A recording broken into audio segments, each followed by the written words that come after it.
I know that there are several, the opposition would love to bring me into this, to include me in all of this.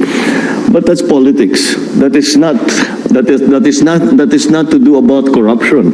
That is to do about politics. Gusto nila akong tanggalin. O, yeah, sige, kaya nila gagawin lahat yung mga gagawin nila.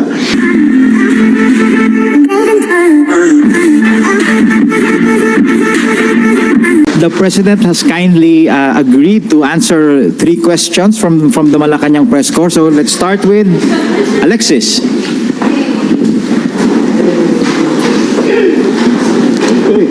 Hello. Good afternoon, Mr. President. This is with regard to the 2026 budget. Have you seen the approved House version of the 2026 budget? And having stated that you will veto any budget that is not aligned with your administration's priorities, do you find that version of the House acceptable? I think that I'm hoping and I'm fairly confident that that's not going to be necessary, simply because that we have been involved, I have been involved as you can imagine, I have been involved in detail on the preparation, especially in the House, of the budget. And as far as we have been able to examine, there are no projects that are listed there. There are no items that are listed there that are outside of the socio-economic development plan of the Philippines and all the plans derived from that, i.e. kung saan pupunta yung FMR, kung saan pupunta yung school building, kung saan pupunta, all of these are all part of the general plan. So I do not think, from the last time that I saw the last version of the budget, wala naman akong nakita na humihiwalay doon sa plano ng national government. Kaya't hindi siguro kailangan mag-veto. Pero tignan natin kasi hindi pa tapos ang proseso. Dadaan pa sa Senado yan, dadaan pa sa BICAM, at titignan natin at titiyakin natin na ganun pa rin ang sinusundan na proseso na dapat nasa ilalim lahat ng ating plano para sa national na galing sa national government. And to further encourage transparency, I intend to live stream the BICAM. So that's what I told them already. There is no more small committee. Yung dating ginagawa that they have a BICAM, then they suspend, then there's a small committee. Wala nang small committee. I have the agreement of the Senate President and the Speaker na ganun ang gagawin natin. We will live stream the entire process so that if there are questionable, shall we say, insertions or additions or all that, it will also be clear who moved, who made those changes or who proposed those changes, so that people will know. So that is what we have instituted, some new procedures. But you know, the BICAM is actually a public hearing. Pero hindi ganun ang nasusunod. So because may small committee. So now it will be all out in the open. Thank you, Mr. President. The next question from Maricel Halili. Magandang hapon po, Mr. President. Sir, following the protests rally last September 21, there were talks about coup threats. There were calls coup threats, sir. There were calls for the uniformed personnel to withdraw their support from your administration. How confident are you that our uniformed personnels remain to be loyal to the administration, considering that we can expect more rallies until, I guess, November 30.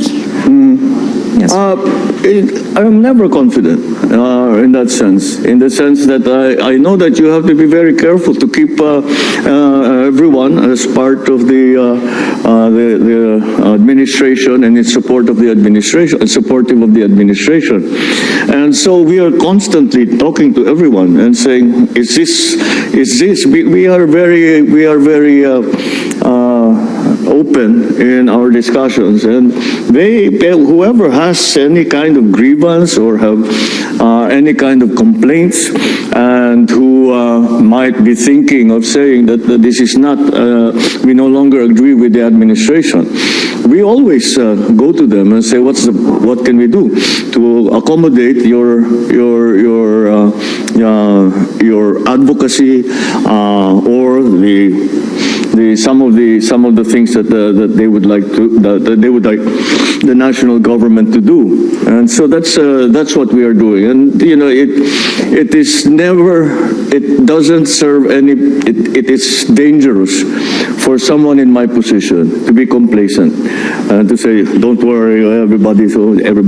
Kung may reklamo, bukas naman kami. Sige, magreklamo kayo, sabihan nyo sa amin. If it's something that we have to attend to, we will. Because we try to listen to everyone. And so that's the only way. That's the only real way that you can keep the support of people in different sectors. So when you ask me how confident I am, all I can say is that in our assessment, we are still very much, the administration is still very much on solid ground in terms of support from the different sectors of society. However, we work very hard to continue to earn that support from them. We know that because they voted for you in the last election, that nothing will change. Hanggang kamatayan, yan na yun. Hindi naman ganun yan. Politics is a very variable, very volatile exercise. And so what I can say is that we are confident that the important sectors of society, the power centers of society and of the administration are very supportive still of the advocacies of the administration, the programs of the administration, and we will continue to work very hard to make sure that we are doing what people want, and that's the most important thing. So, yeah, that's the long answer to that. Thank you, Mr. sir. President. The final question will be coming from our newly minted President of the MPC, Ivan. Thank you. Mr. President, this is on the ongoing investigations on corruption. How do you respond to assertions that these investigations will eventually lead to your doorstep? Because number one, will eventually lead to your doorstep. Because number one, you signed the budget, you have direct supervision over those you appointed who may be involved, and of course you hold sway over your political allies in both houses of Congress whose names are now being floated, led of course by the former Speaker and your cousin, Martin Romualdez. Well, I'm confident because I know what we did or did not do.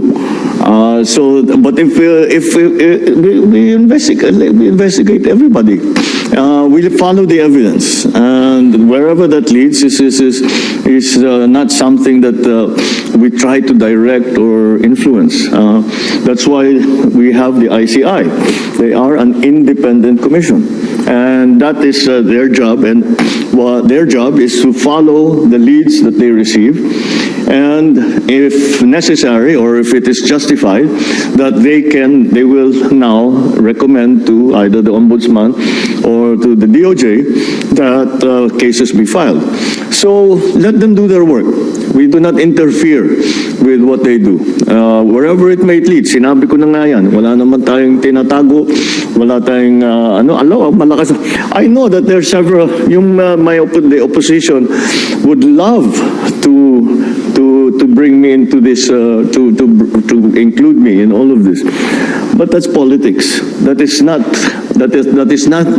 to do about corruption. That is to do about politics. Gusto nila akong tanggalin. O, yeah, sige, kaya nila gagawin lahat yung mga gagawin nila.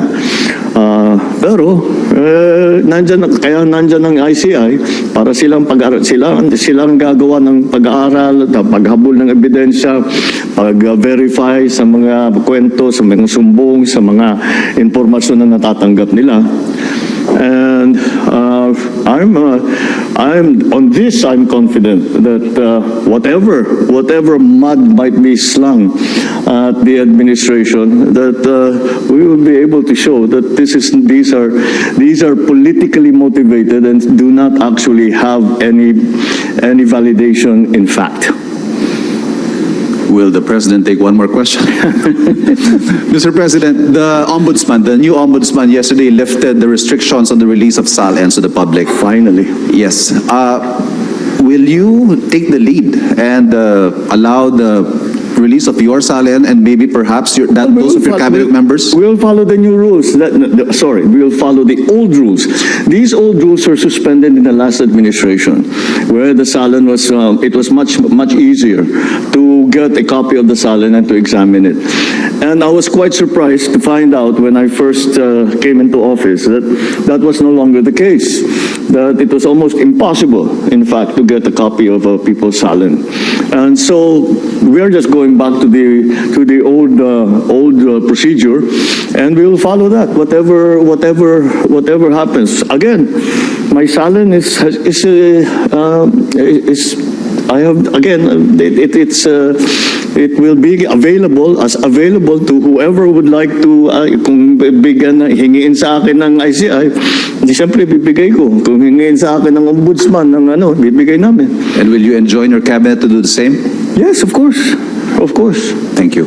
All right. Thank you very much, Mr. President. Thank you. Maraming salamat.